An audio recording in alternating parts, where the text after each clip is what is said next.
যুদ্ধে অর্থ ব্যয় না করে জলবায়ু পরিবর্তন মোকাবেলায় খরচ করলে বিশ্ব রক্ষা পেত বলে মন্তব্য করেছেন প্রধানমন্ত্রী শেখ হাসিনা।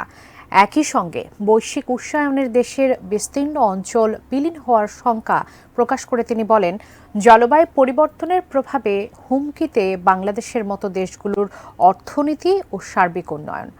জাতিসংঘ জলবায়ু অভিযোজন সম্মেলনের অংশ হিসেবে ঢাকায় শুরু হওয়া ন্যাপ এক্সপোর উদ্বোধনী অনুষ্ঠানে প্রধানমন্ত্রী এই কথা বলেন। এবার বিশ্ব ধরিত্রী দিবস এলো এমন এক সময়ে যখন নাতিশীতোষ্ণ বাংলাদেশ ভুগছে মরুভূমির তপ্ত দাহে, আবার মরুভূমির দেশ সংযুক্ত আরব আমিরাত ডুবেছে অস্বাভাবিক ঝড় বৃষ্টির জমে থাকা পানিতে। বৈশ্বিক উষ্ণায়নের এমন দগদগে উদাহরণ যখন বিশ্ববাসীর সামনে, তখনই ঢাকার বঙ্গবন্ধু আন্তর্জাতিক সম্মেলন কেন্দ্রে শুরু হলো 4 দিনের জাতীয় অভিযোজন পরিকল্পনা বা ন্যাপ প্রদর্শনী, যার উদ্বোধক জাতিসংঘের পরিবেশ বিষয়ক সম্মাননা চ্যাম্পিয়ন অব দ্য আর্থ জয়ী শেখ হাসিনা।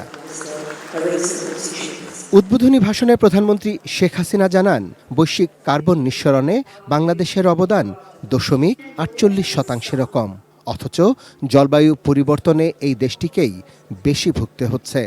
বৈশ্বিক উষ্ণায়নে দেশের 12 থেকে 17% ভূখণ্ড বিলীন হওয়ার শঙ্কা জানিয়ে উন্নত দেশগুলোকে জলবায়ু তহবিলের কথা মনে করিয়ে দেন শেখ হাসিনা।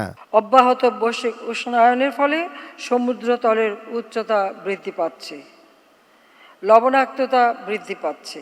এর ফলে বাংলাদেশের দক্ষিণ পশ্চিমাংশের বিস্তীর্ণ অঞ্চল, যা দেশের মোট আয়তনের 12 থেকে 17%, এই শতাব্দীর শেষ দিকে সমুদ্রগর্ভে নিমজ্জিত হওয়ার ঝুঁকির মধ্যে রয়েছে। উন্নত দেশসমূহ ব্যাপক কার্বন নিঃসরণের মাধ্যমে বৈশ্বিক উষ্ণতা বৃদ্ধিতে ভূমিকা রেখে চলেছে। জলবায়ু পরিবর্তনের কারণে ক্ষতিগ্রস্ত জনগণকে রক্ষা করা তাদের এটা নৈতিক দায়িত্ব। শেখ হাসিনা বলেন, ভবিষ্যৎ প্রজন্মকে একটি সুন্দর পৃথিবী দিতে সম্মিলিতভাবে কাজ করতে হবে সব দেশকেই। সে লক্ষ্যে বিশ্ব নেতাদের উদ্দেশ্যে 6টি সুনির্দিষ্ট প্রস্তাব তুলে ধরেন তিনি। আমরা ক্লাইমেট ভালনারেবল ফোরাম CBF এর সভাপতি থাকাকালে অভিযোজন ও প্রশমন কার্যক্রমে উন্নত দেশসমূহের প্রতিশ্রুত প্রতি বছর $100 বিলিয়ন প্রদানের বিষয়টি বাস্তবায়ন করার জন্য বারবার আহ্বান জানাচ্ছি। সমুদ্রপৃষ্ঠের উচ্চতা বৃদ্ধি, লবণাক্ততা বৃদ্ধি, নদী ভাঙন, বন্যা এবং খরার কারণে বাস্তুচ্যুত মানুষদের পুনর্বাসনের দায়িত্ব সকল দেশকে ভাগ করে নিতে হবে।